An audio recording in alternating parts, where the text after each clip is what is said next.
Assalamualaikum warahmatullahi wabarakatuh. Waalaikumsalam warahmatullahi wabarakatuh.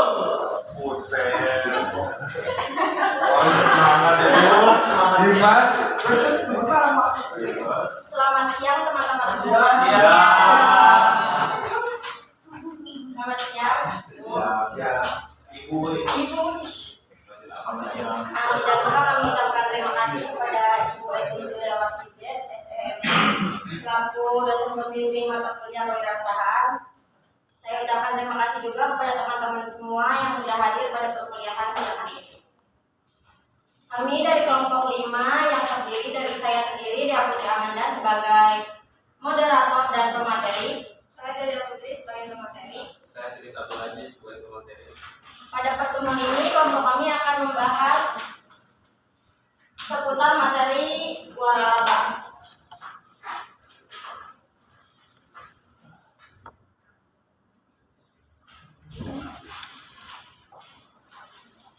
Jadi bisnis waralaba yaitu bentuk kerjasama antara bisnis, antara pemilik merek dengan pihak lain yang ingin memasarkan produk tersebut. Bisnis ini menciptakan hubungan simbiosis mutualisme yang saling menguntungkan antara pemilik merek dan pihak lain. Jadi di awal si manajemen dari si pemilik merek ini memberikan bimbingan, pelatihan hingga mentoring kepada si pemilik waralaba. Kemudian kelompok kami mengambil cerita sukses kebab Babarafi. Kebab Turki Babarafi didirikan oleh Hendy Setiono yang awalnya terinspirasi dari kebab di Qatar. Kebab Turki Babarafi awalnya hanya dari gerobak di Surabaya saja. Di tahun 2003 dia memulai bisnisnya dengan modal 4 juta saja. Sebelum anak-anak cowoknya Bu. Kasih kode keras anak-anak cowoknya. Asik. Mana? Aku ngajak makan di sini. Coba ya, coba sini.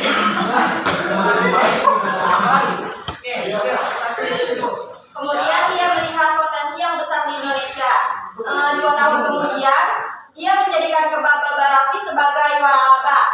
Pada tahun 2008 bisnis ini dipindahkan ke Jakarta disertai perubahan logo. Kebab mulai go internasional pada 2009 dengan membuka outlet di Malaysia dan Filipina. Lalu terus berkembang hingga 2016 ke berbagai negara seperti Cina dan Bangladesh. Inovasi produk dan kemasan juga dilakukan untuk meningkatkan kepuasan konsumen. Oke, sebentar ditanya, apa sih kelebihan dari kebab Babarafi ini menurut kelompok kalian dan bagaimana? Kan tadi sudah mengembangkan usahanya, ya. Bagaimana dalam bentuk apa kerjasamanya dengan siapa mereka bekerja sama? Pak, karena awalnya kebab itu masih belum banyak gitu Bu, belum banyak pokoknya belum banyak yang menjualnya. Jadi keunggulannya apa dari kebab ini? Kan kebab banyak ya, nggak hanya Babarafi, yang kecil-kecil pun banyak. Apa keunggulan dari si kebab Rafi ini? Kalau kalian terinspirasi untuk memberikan contoh kebab ini, apa kelebihannya dibandingkan dengan yang lain? Kan kalau dilihat dari penjelasan kalian bahwa sudah mengembangkan usahanya, ya, ke tadi berbagai negara, ke Malaysia kalau nggak salah, ya. Nah, apa sih kelebihannya bisa sampai dia ekspansi ke luar negeri untuk produknya? Apa kelebihan dari waralaba ini? Inovasi kali ya, harusnya Inovasinya dalam bentuk apa?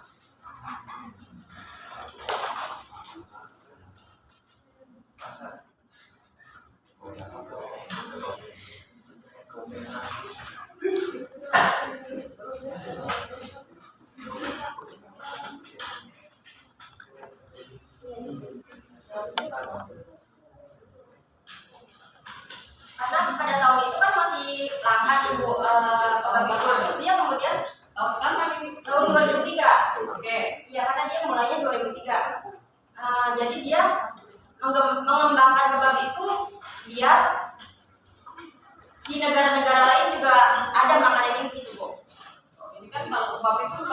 Turki. Tadi kan Iya. Turki kan? Iya. Ya kan aslinya kan Turki kan? Dari Betul. Indonesia dong. Indonesia mah Indomie kali. Ya kan? Coba apa yang punya apa sih kelebihan si barafi ini bisa sampai diekspansi gitu loh.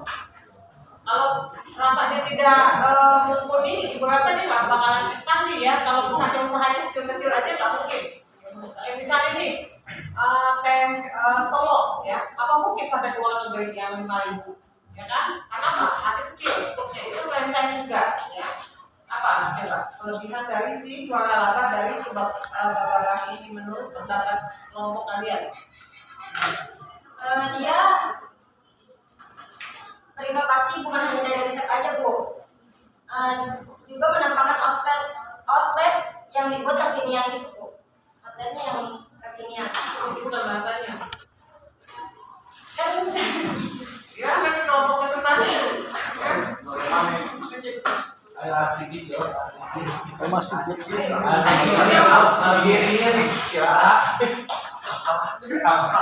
Mungkin dari bahan baku yang berkualitas tuh, jadi menciptakan rasa yang enak. Mungkin rasa pengolahannya mungkin beda ya. Kalau mungkin rasanya beda dari dunia. Karena kita dari Indonesia, mungkin kita rasanya beda gitu ya. Jadi bisa diekspansikan ke luar negeri. Ya lanjut. di sini ada beberapa terminologi terkait usaha waralaba. Yang pertama ada waralaba, kayak kita tuh memiliki resep rahasia kue, kemudian udah banyak orang yang mencicipinya, dan kita tuh dapat memberikan hak resep itu kepada orang lain untuk menjual kue dengan resep rahasia kita. Jadi kita tuh ngasih resep ke Prancis gitu. Kemudian ada franchisor. Franchise.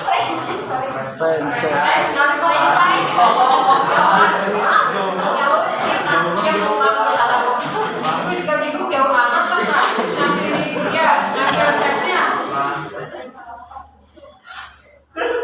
Kemudian ada franchisor. Kita sebagai pemilik resep rahasia kue adalah franchisor. Kita tuh memiliki hak atas merek, produk, dan sistem bisnis kita. Kemudian ada perjanjian waralaba. Itu kontrak hukum yang mengatur hubungan kita franchisor dan Prancis. Makanya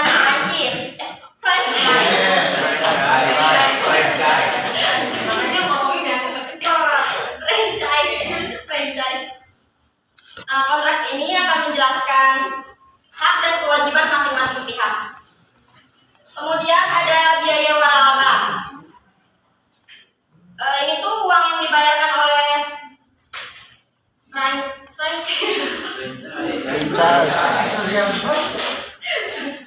franchise kepada kita yang franchisor untuk mendapatkan hak menjalankan bisnis waralaba. Ini seperti biaya awal untuk mendapatkan lisensi dan resep rahasia.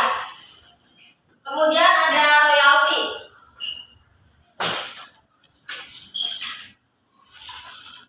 Royalti ini seperti yang dibayarkan untuk penggunaan resep rahasia. Yang terakhir ada biaya. Uang yang dibayarkan oleh franchise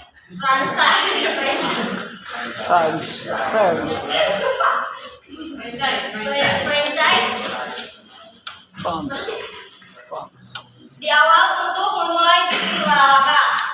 Ini tuh meliputi biaya pelatihan, peralatan, dan bahan baku yang dibutuhkan untuk memulai bisnis.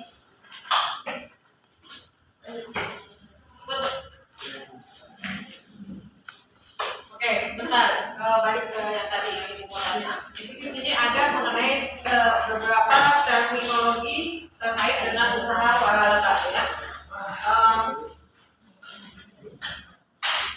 Coba yang berkaitan dengan usaha waralaba ini apa aja dari terminologi ini? Kita sampai langsung ada biaya pembukaan gitu loh, ada franchise gitu. Yang Starbucks.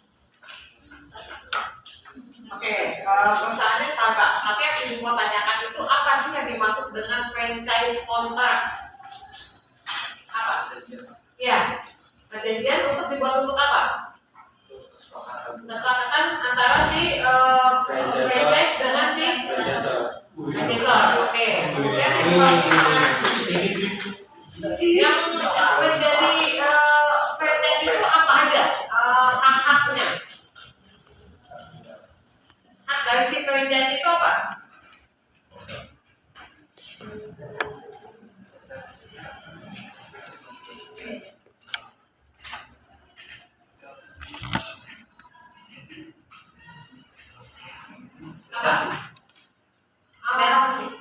Franchise. Kalau kita misalnya menjadi seorang franchise, pengusaha, ya kan, franchise. Contoh deh tadi kalau dicontoh mengenai Starbucks.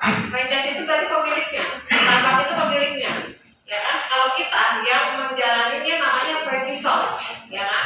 Apa sih kewajiban dari si franchise itu?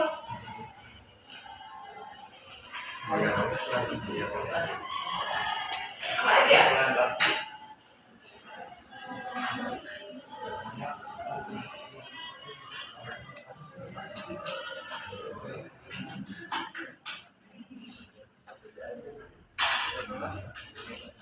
Oke, apa aja? Kewajiban dari si franchise.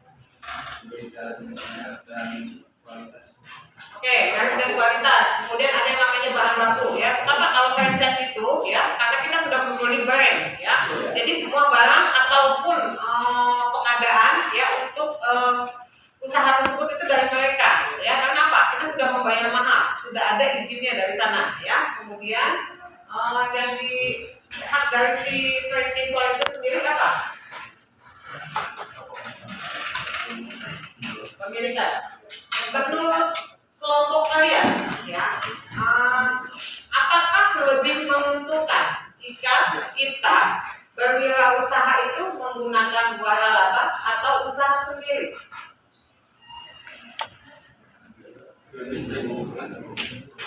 Coba jelaskan pendapat kalian apa? Kalau kalian menjalankan usaha, apa dua-duanya kalian pilih? Kan nggak mungkin, pasti kalian pilih salah satu, ya. Menurut kalian, kelompok konsentrasi mana yang lebih menguntungkan, ya? Menguntungkan bekerja sama dengan waralaba atau kalian membuat usaha sendiri? Kenapa alasannya? Karena kita nggak perlu mengirim resep, karena kita dapat dari franchisor kalau waralaba.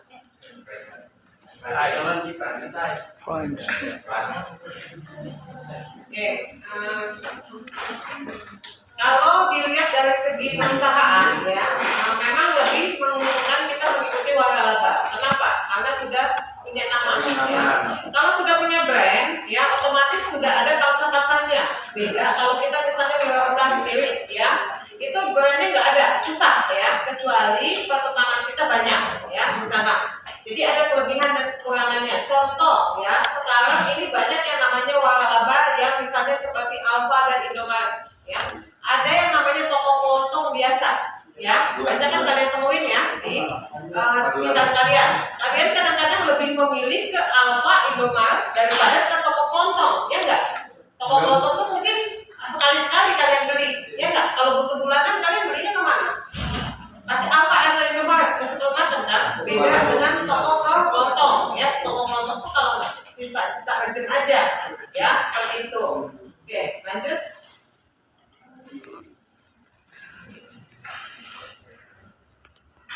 Yang selanjutnya yaitu model menjadi waralaba pada usaha waralaba.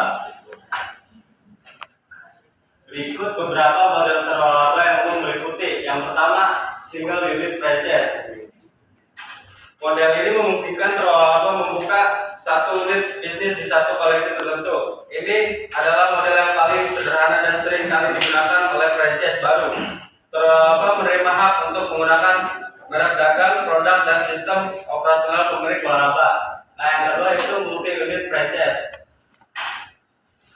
Dalam model ini, waralaba diberi hak untuk membuka lebih dari satu unit bisnis di berbagai lokasi dalam jangka waktu tertentu. Multi unit franchise dapat lebih mengembangkan pasar mereka, memperluas jaringan bisnis mereka dengan syarat mereka mengikuti aturan dan ketentuan pemilik waralaba. Yang ketiga yaitu area development franchise. Waralaba dalam model ini mendapatkan hak untuk mengembangkan beberapa unit dalam wilayah tertentu. Nah, yang keempat itu master franchise. Waralaba diberi hak untuk tidak hanya membuka unit bisnis, tapi juga menjual hak waralaba pada pihak ketiga dalam wilayah tertentu. Yang terakhir atau yang kelima, conversion franchise, model di mana bisnis independen bergabung dengan sistem waralaba yang ada untuk menjadi bagian dari jaringan waralaba tersebut. Oke, contohnya seperti apa tuh? Conversion franchise.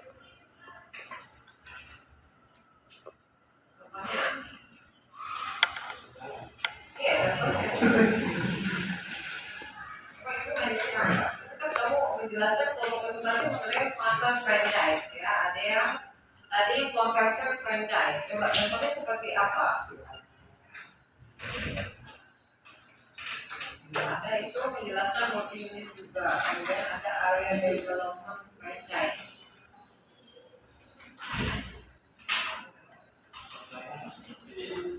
Tadi Alfa menggunakan Itu yang apa? conversion franchise. Dengan bergantung pada sistem waralaba yang ada untuk menjadi bagian dari jaringan tersebut. Terus kalau yang masternya seperti katanya apa?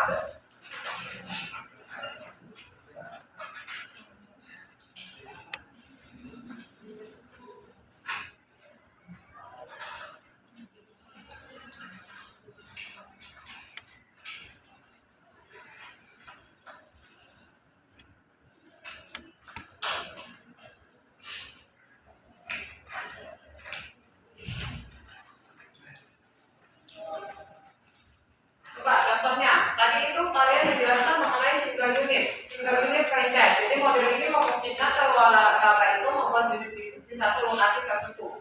Jadi hanya lokasi-lokasi tertentu aja. Contohnya seperti apa? Saya singkat putar HP gitu. Enggak, bisnisnya contohnya seperti apa? Ya semua kalau pedagang pasti carinya rame, masa yang sepi, ya kan esek-esek ya, cari yang sepi. Ya enggak? Karena kenapa? Karena kan kalau kita dagang ya, kita butuh yang namanya promosi. Promosi itu misalnya dalam bentuk apa? Ya kalian dagang di tempat ramai membuat poster. Coba contohnya seperti apa sih single unit franchise? Pahamnya seperti apa? Oh, Pizza Hut.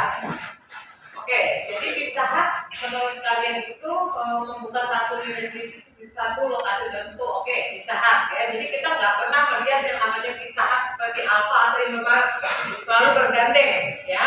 Kalau ada Alfa pasti ada Indomaret ya. Kalau pizza mungkin memang tertentu ya letaknya. Oke, kalau yang dimaksud dengan multi unit franchise bagaimana?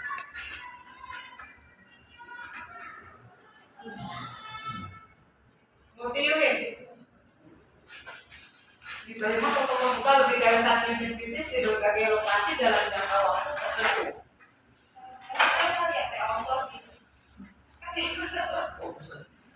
ST Opus. Emang ST Opus ini apa? Yang multi unit.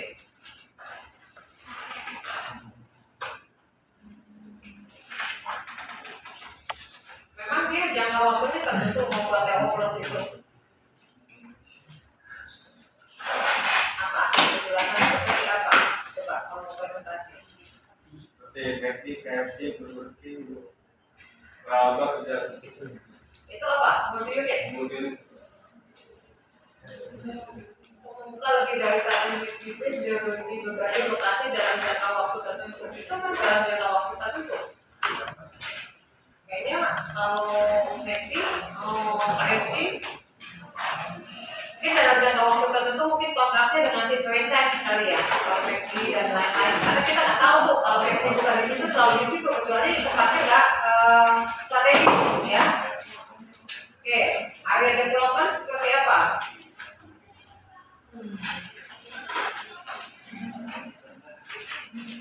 Area development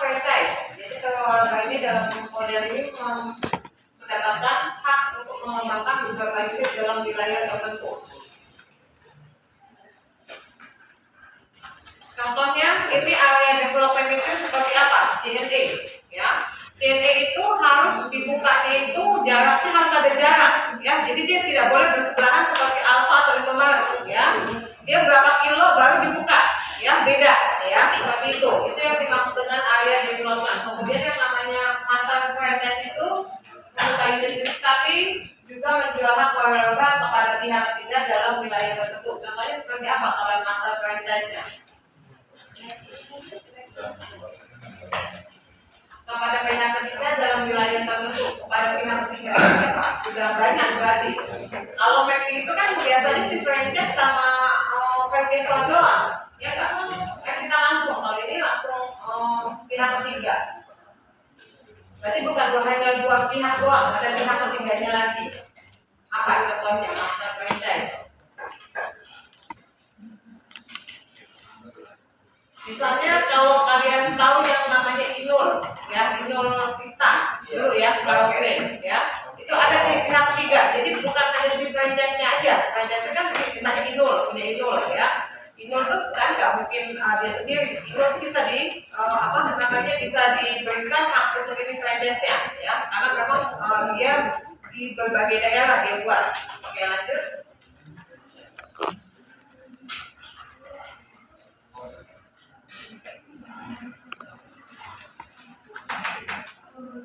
Jenis-jenis usaha waralaba. Itu telah jenis-jenis waralaba. Yang pertama itu waralaba produk. Nah, waralaba produk itu sendiri sudah lama bisnis waralaba yang satu ini akan menawarkan atau menjual sebuah produk atau benda tertentu. Contohnya yang bisa kita temui adalah minuman Thai tea, coffee shop, fried chicken, kedai kebab dan lain sebagainya. Nah, yang kedua itu waralaba jasa.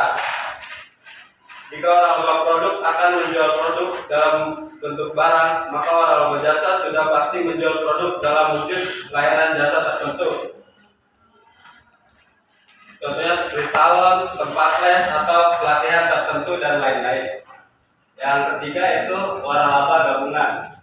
Waralaba gabungan merupakan jenis bisnis waralaba yang mencampurkan antara waralaba produk dan jasa dalam penawaran produknya.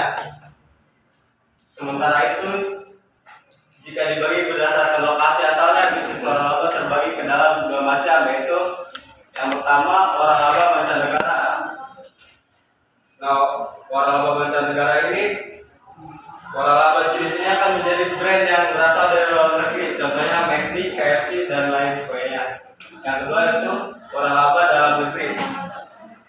Jenis waralaba ini adalah bisnis yang menjual produk hasil karya anak negeri yang sudah memiliki brand yang dikenal di benak masyarakat. Yang selanjutnya ada pula bisnis waralaba jika dikelompokkan menurut International Franchise Association, yaitu produk franchise, usaha waralaba di mana memiliki brand memiliki kontrol penuh terhadap pihak yang menjual kembali atau mendistribusi produknya. Yang kedua itu manufaktur franchise. Jenis bisnis waralaba berikut ini merupakan hak untuk memiliki franchise membuat produk dari brand tertentu yang dimiliki franchisor. Yang ketiga itu bisnis opportunity venture.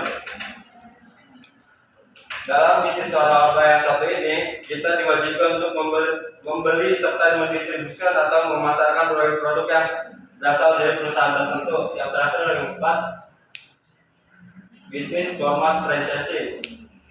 Untuk jenis bisnis waralaba yang terakhir ini bisa dibilang sebagai format yang menyeluruh atau lengkap. Prinsip dasar usaha waralaba. Prinsip dasar usaha waralaba sebagai berikut. Yang pertama adalah hak dan lisensi.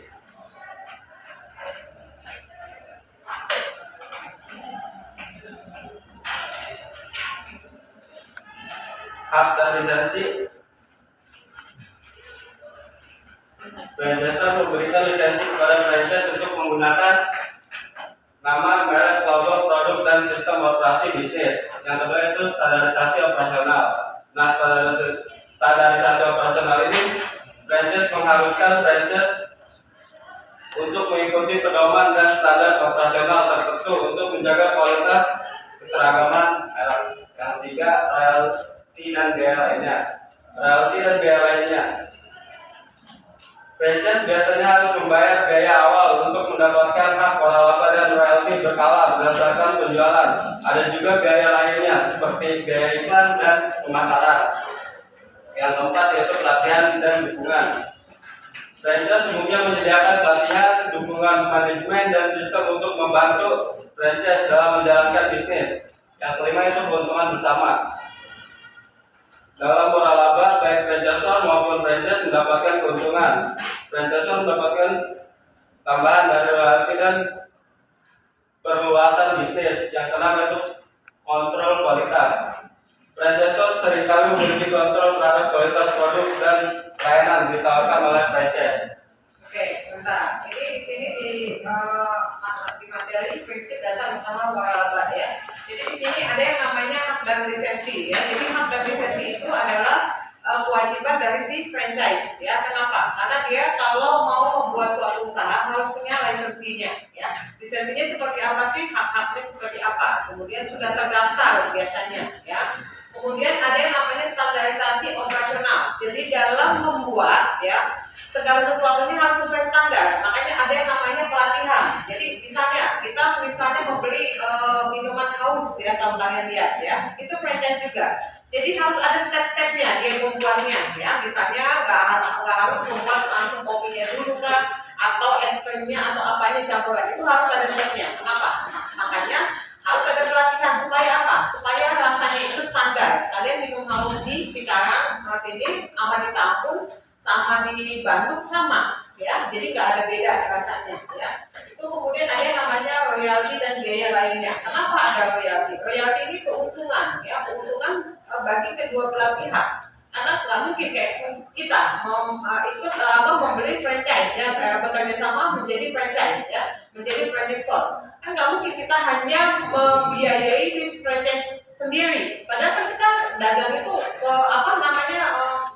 target akhirnya itu adalah mendapatkan keuntungan ya. Mungkin keuntungan kita nggak sebesar dari si franchise tersebut karena sudah jelas pasar-pasarnya gitu ya. Kemudian ada yang namanya keuntungan bersama. Keuntungan bersama. Tadi keuntungan bersama itu nanti dihitung mengenai penjualannya berapa sih yang sedang kalian yang dihasilkan. Karena apa?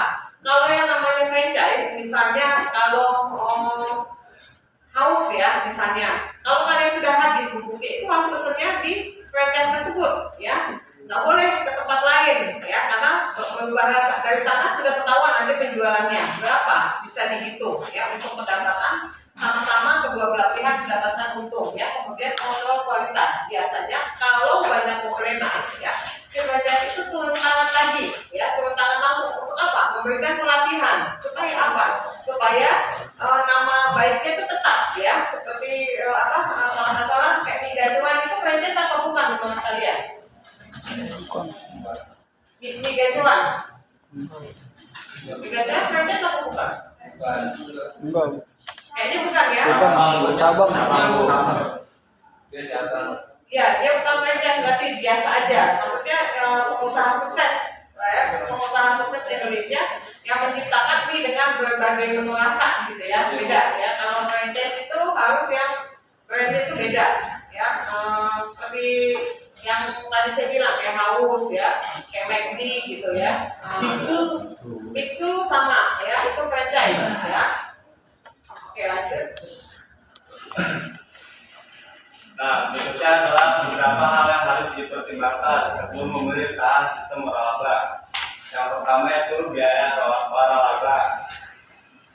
Biaya waralaba adalah pembayaran satu kali yang dilakukan saat membeli waralaba tersebut. Biaya ini dapat berkisaran 10 juta hingga 100 juta dan digunakan untuk membayar hak menggunakan nama, prosedur, dan sistem yang dikembangkan oleh pewaralaba. Nah, yang kedua itu biaya royalti. Biaya royalti ini jumlah uang yang terus-menerus dibayarkan kepada pewaralaba untuk menggunakan nama merek mereka dan lingkungan berkelanjutan seperti pemasaran, pengembangan produk, dan layanan. Baru bagi penerima waralaba. Yang ketiga yaitu durasi jangka panjang. Jangka waktu waralaba dapat menjadi indikator yang baik tentang seberapa banyak pemberi waralaba berinvestasi pada penerima waralabanya. Yang keempat yaitu pertimbangkan gaya hidup. Perhatikan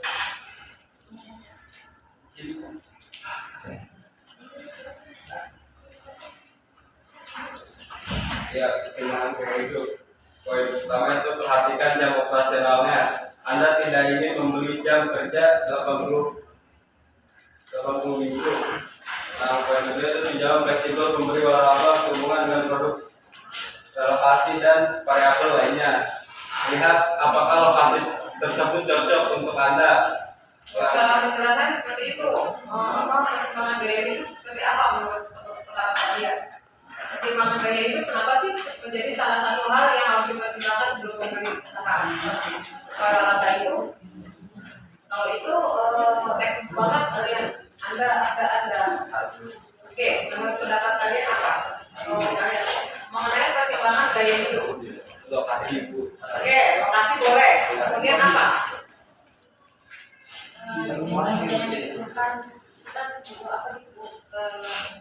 Yang harus dipertimbangkan kita milih jenis pekerjaan yang cocok sama kita gitu. Oke, boleh. Seperti itu. Namanya passion, ya.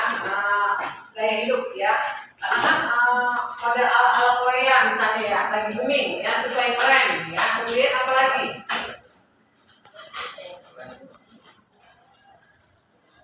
Misalnya apa? Kalau kita lagi pandemi itu lagi naik daun untuk apa? Herbal, ya, herbal, suka herbal, daun-daun itu lengkap, ya, kita.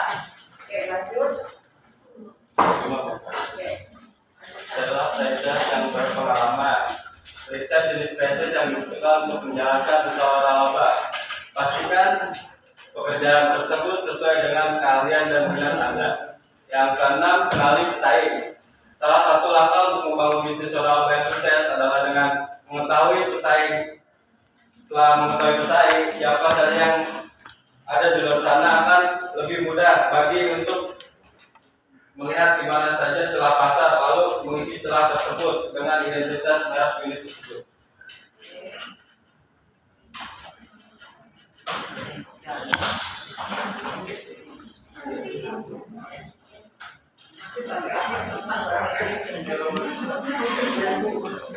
Yang selanjutnya adalah kiat memilih waralaba.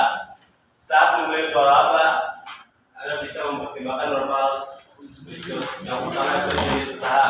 Pilih jenis usaha yang sesuai dengan minat, keahlian, dan anggaran. Pastikan juga produk dan jasa yang dijual banyak dibutuhkan oleh konsumen. Yang kedua adalah izin. Pastikan waralaba sudah memiliki izin, yaitu surat tanda pendaftaran waralaba atau STPW. Yang ketiga, reputasi. Lakukan riset menyeluruh tentang reputasi dan track record waralaba, termasuk penilaian dari pemilik waralaba yang sudah ada. Yang keempat yaitu manajemen. Perhatikan apakah brand tersebut memiliki manajemen yang baik. Yang kelima itu kinerja keuangan. Analisis kinerja keuangan dari tahun sebelumnya untuk memahami tren pendapatan, biaya, dan laba bersih. Yang keenam yaitu modal. Pastikan modal yang Anda miliki cukup untuk memulai usaha tersebut. Yang tujuh yaitu kontrak. Baca kontrak franchise dengan teliti dan pastikan Anda memahami semua persyaratan dan kewajiban terkait.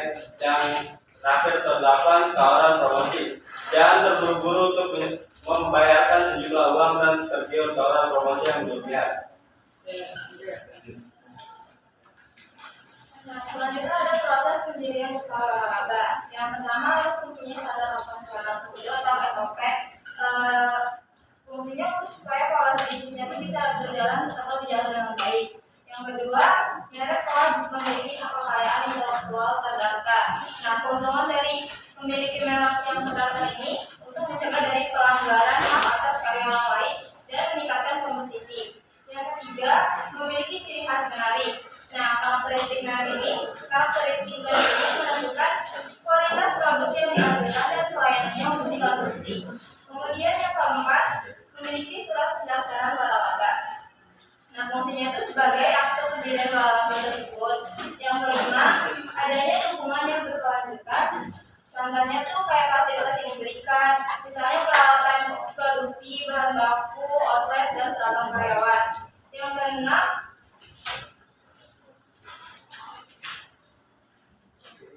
terbukti profitable, artinya bisnis tersebut minimal berjalan 5 tahun dan sudah memiliki trik-trik khusus untuk mengatasi berbagai masalah usaha. Yang ketujuh, dokumen yang harus dipenuhi sebagai syarat berupa franchise. Nah, tapi sebelum itu tuh ada pra-kontrak. Yang pertama tuh ada identitas pemilik bisnis, yang kedua dokumen perizinan, yang ketiga struktur organisasi, yang keempat riwayat usaha, yang kelima ada neraca usaha selama 2 tahun terakhir, yang keenam jumlah bisnis franchise, yang ketujuh daftar franchise, dan yang terakhir ada administrasi. Kemudian di sini ada kriteria untuk mengajukan usaha sistem waralaba. Dalam hal ini, usaha waralaba harus memenuhi beberapa kriteria diantaranya menurut pasal 2 ayat 2 Permendagri. Yang pertama ada usaha harus memiliki ciri khas usaha. Nah, ini itu berupa menu spesial, konsep unik atau pendekatan pemasaran yang berbeda. Yang kedua, usaha terbukti sudah memiliki keuntungan dan memiliki pengalaman setidaknya 5 tahun serta memiliki kiat bisnis untuk mengatasi persoalan usaha. Pengalaman minimal 5 tahun ini menunjukkan bahwa bisnis telah teruji dan berkelanjutan. Yang ketiga, memiliki standar atas penawaran barang atau pelayanan jasa yang dibuat secara tertulis. Nah, standar ini itu harus ditetapkan secara tertulis agar dapat diikuti dengan konsistensi oleh semua unit franchise. Yang keempat, usaha mudah diajarkan dan diaplikasikan oleh pengelola franchise. Ini tuh termasuk pelatihan yang komprehensif dan panduan operasional yang terstruktur. Yang kelima, adanya dukungan yang berkesinambungan dan dengan pemilik franchise. Dukungan ini itu dapat berupa bimbingan operasional, pelatihan lanjutan, dan promosi yang terus-menerus. Tujuannya untuk memastikan bahwa setiap unit franchise dapat beroperasi dengan sukses dan mencapai potensi maksimalnya.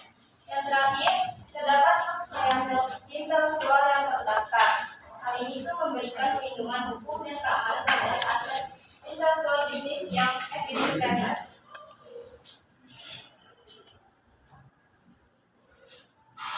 Kemudian ada pro dan kontra usaha waralaba.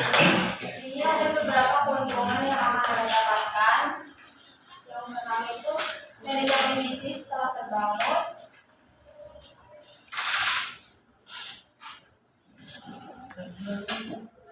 Yang kedua, merek atau brand yang sudah dikenal masyarakat.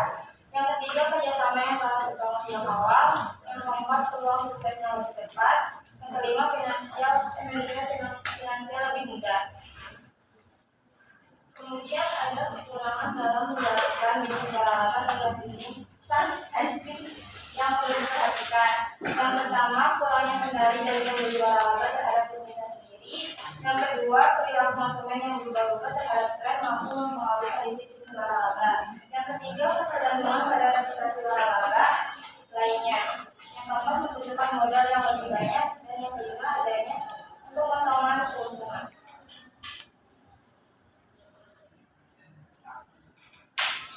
Berikutnya ada positif dan negatifnya usaha waralaba. Usaha waralaba memiliki berbagai aspek positif dan negatif yang perlu dipertimbangkan. Yang pertama itu ada aspek positif.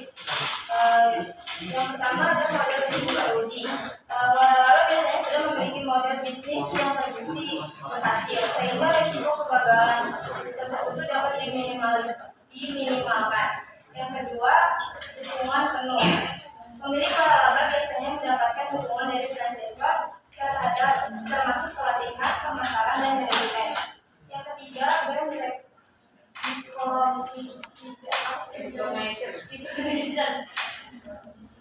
Nah, ini tuh bergabung dengan merek yang sudah dikenal dapat menarik pelanggan lebih cepat dibandingkan memulai dari nol. Yang keempat, pengadaan barang lebih mudah. Pemilik waralaba seringkali mendapatkan akses ke pemasok dan sistem pengadaan yang lebih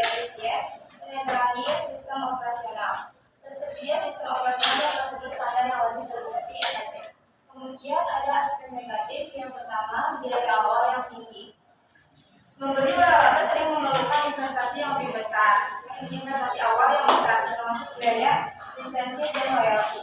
Yang kedua, kontrol terbatas. Pemilik waralaba harus mengikuti pedoman dan aturan dari franchisor yang dapat membatasi kreativitas dan inovasi. Yang ketiga, ada biaya royalti. Selain biaya awal, biasanya ada biaya royalti yang harus dibayar secara berkala yang dapat mengurangi keuntungan. Yang keempat, risiko reputasi. Jika ada masalah dengan merek atau franchise lain, reputasi perusahaan juga dapat berpengaruh. Yang kelima, keterlibatan jangka panjang. Banyak waralaba memiliki kontrak jangka panjang yang mengikat sehingga sulit untuk keluar jika situasi tidak menguntungkan. Yang terakhir adalah mempelajari dengan sangat aspek. Maksudnya apa? Mempelajari dengan teman aspek-aspek yang mana? Yang maksudnya aspek yang tadi. Iya. Awal, kemudian kontrol batas, begitu. Supaya